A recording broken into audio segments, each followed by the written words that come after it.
Good afternoon, everybody. Class Standard 3, Subject History. দেখো, তোমাদের চতুর্দশ অধ্যায়ে নদীমাতৃক সভ্যতা আলোচনা চলছিল, পুরোটা শেষ হয়ে গেছে। আজকে আমরা মডেল প্রশ্ন উত্তর আলোচনা করব। তোমাদের চলছিল চতুর্দশ অধ্যায়।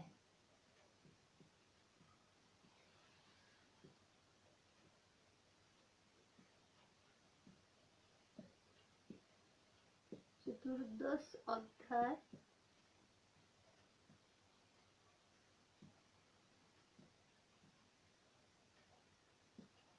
নদীমাতৃক সভ্যতা।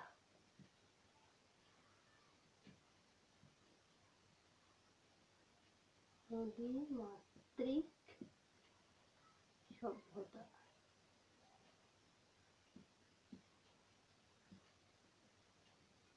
নদীকে কেন্দ্র করে যেসব সভ্যতা গড়ে উঠেছে, নদীমাতৃক সভ্যতা। চলে এসো তাহলে তোমাদের ৭৪ পাতায় চলে এসো। সিসি শিখন পরামর্শ অনুসারে মডেল প্রশ্ন উত্তরটা করা হবে, তাই তো? দেখো, কয়ের দাগে বন্ধনীর সঠিক উত্তরটির পাশে রাইট চিহ্ন দাও। নীল নদ অবস্থিত মিশর চীনে। মিশরের নীল নদ, তাই তো? দুয়ের দাগে দেখো, কয়ের দুয়েরটা প্রথম নদীতে বাঁধ দিয়েছিল ভারতীয়রা, চীনারা।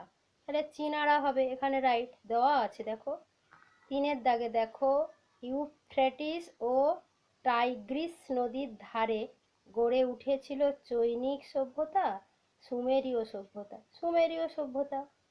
ইউফ্রেটিস, হয় রফলাটা ফ্রে উচ্চারণ করবে, ইউফ্রেটিস ও টাইগ্রিস নদীর ধারে।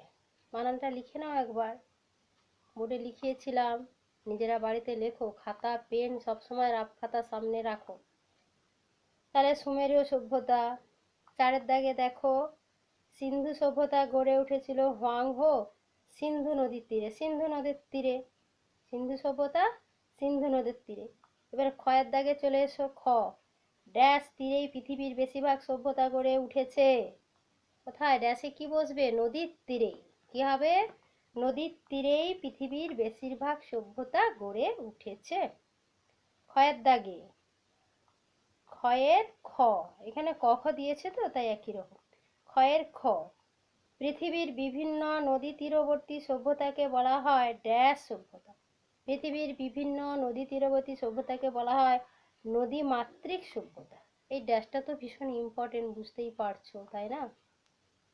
যে পৃথিবীর বিভিন্ন নদী তীরবর্তী, নদীর তীরকে কেন্দ্র করে যেসব সভ্যতা গড়ে উঠেছে, বুঝতে পারছো? নদীর তীরবর্তী, নদীর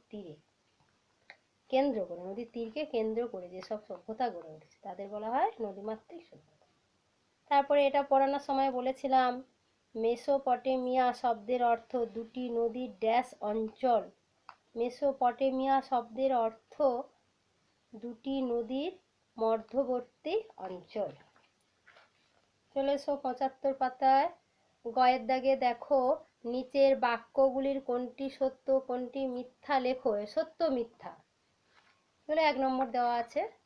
পৃথিবীর বেশিরভাগ সভ্যতাই নদী তীরে অবস্থিত নয়, এটা মিথ্যা। আমি যদি বলি পৃথিবীর বেশিরভাগ সভ্যতাই নদী তীরে অবস্থিত, তখন তোমরা কি লিখতে? সত্য, তাই তো? সিন্ধু সভ্যতা সিন্ধু নদীর তীরে গড়ে উঠেছিল, হ্যাঁ সত্য তো। সিন্ধু সভ্যতা সিন্ধু নদের তীরে গড়ে উঠেছিল। তারপরে দেখো, গয়ের তিনেরটা, মিশর দেশ গঙ্গা নদীর তীরে অবস্থিত, মিথ্যা। মিশর দেশ গঙ্গা নদীর তীরে কেন অবস্থিত হবে? মিশর দেশ নীল নদের তীরে অবস্থিত না? নীল নদের তীরে মেসোপটেমিয়া সভ্যতা গড়ে উঠেছিল। ইরাক দেশের দুটি ইউনিটরি অঞ্চলে মিশরীয় সভ্যতা নীল নদের তীরে গড়ে উঠেছিল, তাই তো? হ্যাঁ, তাহলে এটা মিথ্যা। আমি যদি দিই মিশর দেশ নীল নদীর তীরে গড়ে উঠেছিল, তখন তোমরা হলে সত্যি। বইয়ের টাইয়ে তুলে দিতে হবে তার কোনো মানে নেই। আমি তো উল্টোটাই দিতে পারি, উল্টোটাই দেই তো। পড়তে হবে, ভালো করে পড়ো, পারবে। তারপরে দেখো, বাম দিক ডান দিক মিল করো।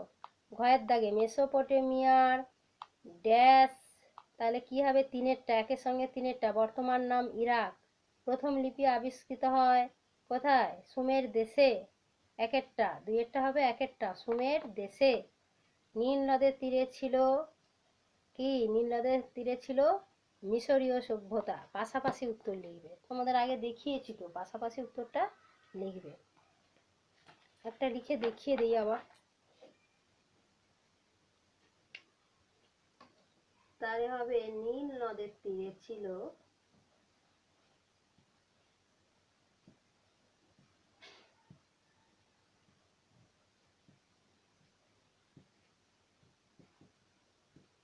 নীল নদের তীরে ছিল মিশরীয় সভ্যতা।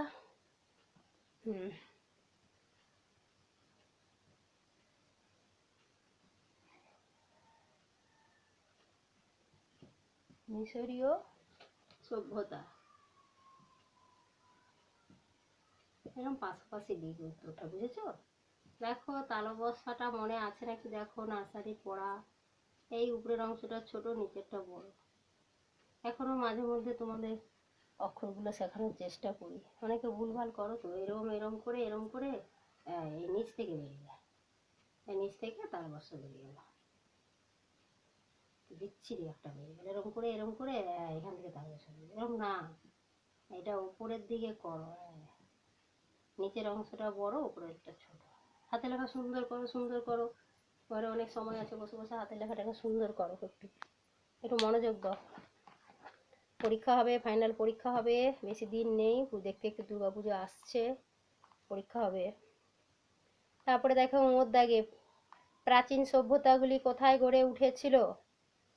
তাহলে বিভিন্ন নদীর তীরে প্রাচীন সভ্যতাগুলি গড়ে উঠেছিল। ওর দাগে চলেছো, বিভিন্ন সভ্যতাগুলি, প্রাচীন সভ্যতাগুলি কোথায় গড়ে উঠেছিল? না, বিভিন্ন নদীর তীরে প্রাচীন সভ্যতাগুলি গড়ে উঠেছিল। তুমি যদি লেখো প্রাচীন সভ্যতাগুলি বিভিন্ন নদীর তীরে গড়ে উঠেছিল, একই কারেক্ট, একই হবে। কোন দেশে প্রথম চাষের কাজের জন্য খাল কাটা হয়েছিল? মিশর দেশে প্রথম চাষের কাজের জন্য খাল কাটা হয়েছে। পড়ার মধ্যে এগুলো আছে, সুন্দর করে ওই জন্য রিডিংটা পড়তে হবে। টেক্সট, টেক্সট, এই যে পড়াটা, টেক্সটের পড়াটা পড়ালাম, এই পড়াটাকে বারবার হাত দিয়ে দিয়ে জোরে জোরে পড়ো তো, জোরে জোরে পড়ো, দেখবে নিজেদের মধ্যে পড়া হয়ে গেছে। উচ্চারণ পরিষ্কার করে জোরে জোরে পড়ো, রিডিং পড়তে হবে। মিশর কোন মহাদেশে অবস্থিত? মিশর আফ্রিকা মহাদেশে অবস্থিত। তারপরে দেখো ছয়ের দাগে এসো, একটি বা দুটি বাক্যে উত্তর। এটা 2 নম্বর। নদীমাতৃক সভ্যতা কাকে বলে? নদীকে কেন্দ্র করে যে সভ্যতা গড়ে ওঠে তাকে নদীমাতৃক সভ্যতা বলে। এটা আমি প্রথম দিন থেকেই বলছি, আলোচনা টপিক শুরু হওয়ার আগে থেকে। নদীমাতৃক সভ্যতা কাকে বলে, ভীষণ ইম্পর্টেন্ট। নদীকে কেন্দ্র করে যে সভ্যতা গড়ে উঠেছে তাকে নদীমাতৃক সভ্যতা বলে। খুবই সহজ, একটা লাইন লম্বা হলে কি হবে, খুবই সহজ। তারপরে দেখো হরপ্পা সভ্যতা কে আবিষ্কার করেন? হরপ্পা সভ্যতা আবিষ্কার করেন রাখাল দাস বন্দ্যোপাধ্যায়। ব দন্তের নয়, দয় জফলা ও কার, বন্দ্যোপাধ্যায়। লেখো বন্দ্যোপাধ্যায়, বানানটা লিখবো। দেখো খ লিখছে, এইদিকে বাঁকাবে। কে আবিষ্কার করেছিল? রাখাল দাস বন্দ্যোপাধ্যায়। রাখাল দাসটা একসঙ্গে হবে বন্দ্যোপাধ্যায়,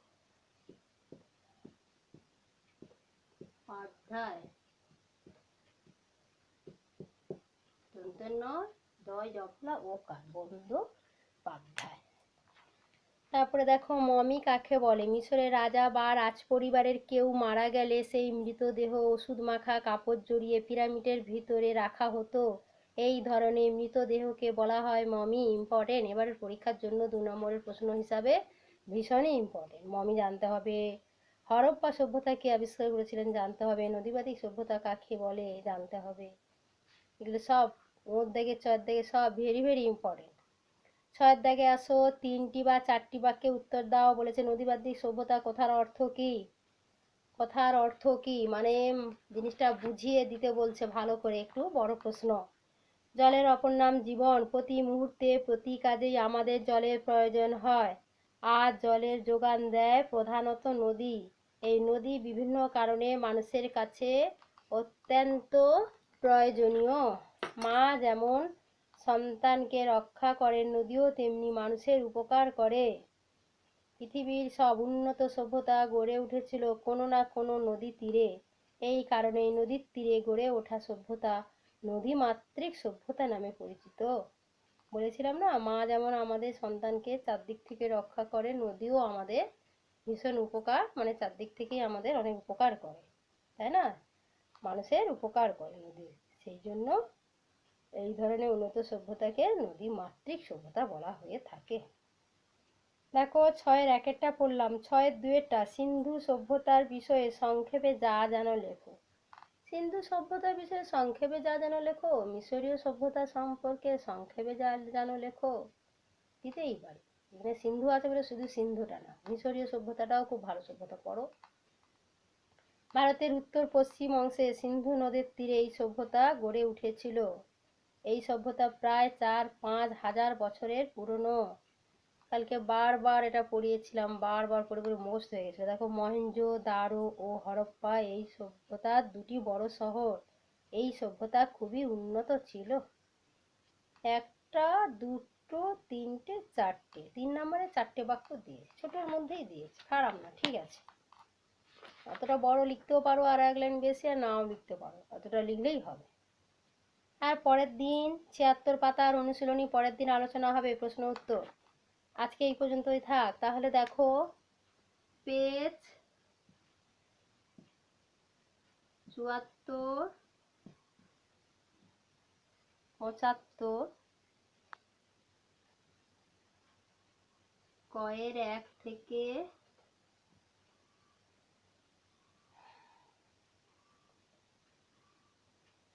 'খুবই উন্নত ছিল', কয়ের 1 থেকে একদম 6 দিয়ে দিই। 6-এর খ, পড়া। পড়া বললে একটু হালকা পড়বে, তাই তো? 6-এর খ না, 6-এর 2, 6-এর 2, 6-এর 2-এর দাগ।